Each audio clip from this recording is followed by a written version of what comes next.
أعزائي الطلبة والطالبات، السلام عليكم ورحمة الله وبركاته. مرحبا بكم في درس جديد من دروس النهاردة. معكم عادل بسيوني بإذن الله، مستمرين مع حل المحافظات، متواجدين في محافظة الإسماعيلية. وروح على طول السؤال الأول واللي بيقول finish the following dialogue، أكمل هذا الحوار. منال and وسام are talking about learning English، بيتكلموا عن تعلم الإنجليزية. بدأت منال الكلام وقالت هاي وسام can I ask you some questions، ممكن أسألك بعض الأسئلة؟ قالت لها yes of course، نعم. بدأت منال وقالت is it interesting، هل من الرائع أو الشيق to learn English as a foreign language؟ طبعا هنا is it سؤال بهل، فبالتالي هقول له yes it is، نعم. سألتها سؤال، قالت لها because لأن، وطالما عندي because لأن يبقى السؤال لازم يكون بواي. Why is it interesting؟ Because it is useful in our studies about many things. Why is it interesting؟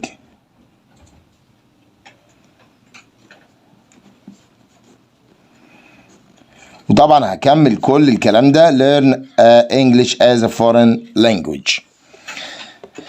طيب سألتها سؤال تاني، قالت لها certainly it is useful in using computer.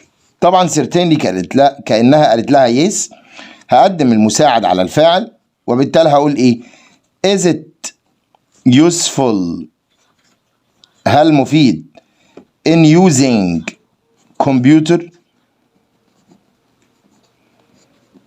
قالت لها certainly بالتأكيد.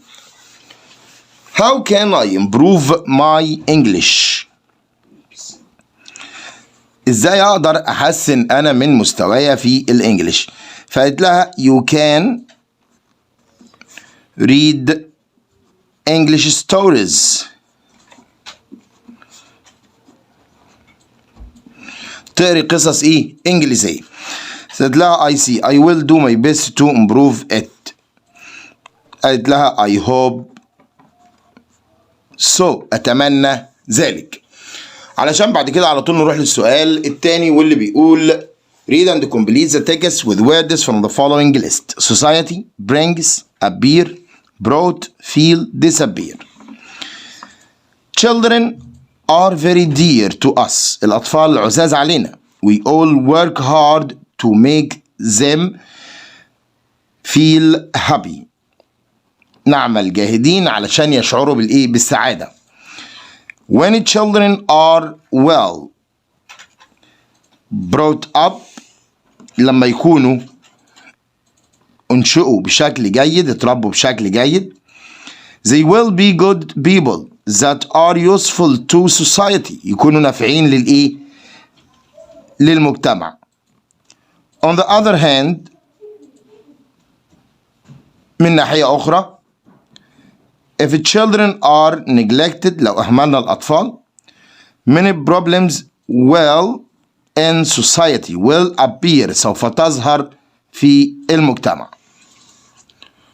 ومن هنا نروح على السؤال الثالث واللي بيقول read the following then answer the questions، اقرأ الفقرة التالية وأجب على الأسئلة. Once، ذات مرة، a man was going to a far village، رايح قرية بعيدة. He felt tired، شعر بالتعب. So he tied his horse nearby، ربط الحصان جنب منه. And slept under a tree، ونام تحت الشجرة. When he woke up، عندما استيقظ، he discovered that his horse was missing، فقد الحصان. He found footsteps of his horse، تتبع أثر الحصان بتاعه. He took a thick wooden stick، وخد معاه عصا خشبية. And started to search for the horse، وبدأ يدور على الحصان. When he reached the village، عندما وصل القرية، he swung his stick and shouted who had stolen my horse، مين سرق الحصان بتاعي. Whoever had done this، مين عمل كده. Return my horse or I will do what I did last time when my horse was stolen. يا إما ترجع لي حصاني يا إما هعمل فيك زي آخر مرة حد فكر ياخد فيها الحصان بتاعي. On hearing this وبسماع ذلك the thief got scared. خاف اللص and let the horse loose. وساب الحصان يمشي. soon the horse returned to its owner. رجع ليه المالك بتاعه as the owner was about to leave. بينما هو اقترب على المغادرة the thief got curious. أصبح لديه الفضول about what the man said. اللي قاله you got your horse. انت حصلت على حصانك. but what did you do when your horse was stolen last time. انت عملت ايه المرة اللي فاتت لما الحصان بتاعك اتسرق. the thief said. the man laughed. ضحك الراجل وقال nothing ولا شيء. I bought a new horse. اشتريت حصان جديد. تعالى مع بعض نروح على الأسئلة. والسؤال الأول معانا بيقول choose the correct answer. اختر الإجابة الصحيحة. The man proved to be. الراجل أظهر إنه wise حكيم. The underlined curious means معناها إيه؟ wanted to know عايز يعرف. wanted to know لأنه فضولي عايز يعرف كل حاجة. The man decided to sleep because he was. قرر ينام لأنه كان tired كان متعب. طيب when did the man realize that his horse was stolen. when he woke up. عندما استيقظ. give a suitable title for the passage. ضع عنوان مناسب. a wise traveler. مسافر حكيم. why do you think the man swung his stick. ليه الراجل خد معاه العصاية. he might لربما. meet يقابل the thief. ممكن يقابل اللص. أما السؤال الرابع واللي بيقول choose the correct answer. اختر الإجابة الصحيحة. people in this hospital have special care. special can be replaced by. يمكن استبدالها ب. special يعني خاص مميز يبقى particular. children shouldn't stay awake till late hours.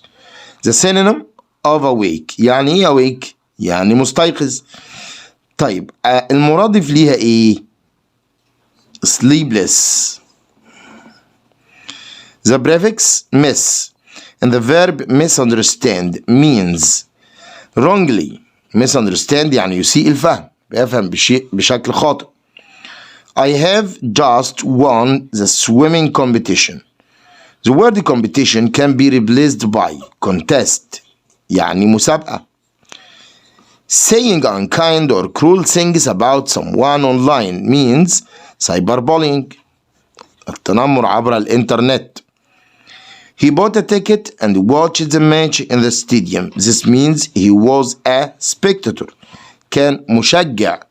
spectator يعني مشجع في الاستاد. انطلاقا إلى السؤال الخامس واللي بيقول complete with the correct form. أكمل بالصيغة الصحيحة. we spend the weekend in Port Said. everything is arranged. طالما arranged كل حاجة مترتبة لها يبقى we are spending. أحط spend ing. we are spending. I couldn't answer the doorbell as I was having. واحذف الاي واحط ing. I was having ماضي مستمر. none of them. ليه؟ لأن none of them يجي بعدها ضمير ايه؟ مفعول. أحمد has been to Aswan for a year. he's still there. ما زال هناك. يبقى أنا يا مستر كده هقول له has gone. لأن has gone ذهب إلى مكان ولم يرجع. you mustn't wear a heavy coat. it is not very cold outside. لا مش الجو مش حر you don't have to. ليس من الضروري أن. أشكر لكم طيب المتابعة والسلام عليكم ورحمة الله وبركاته.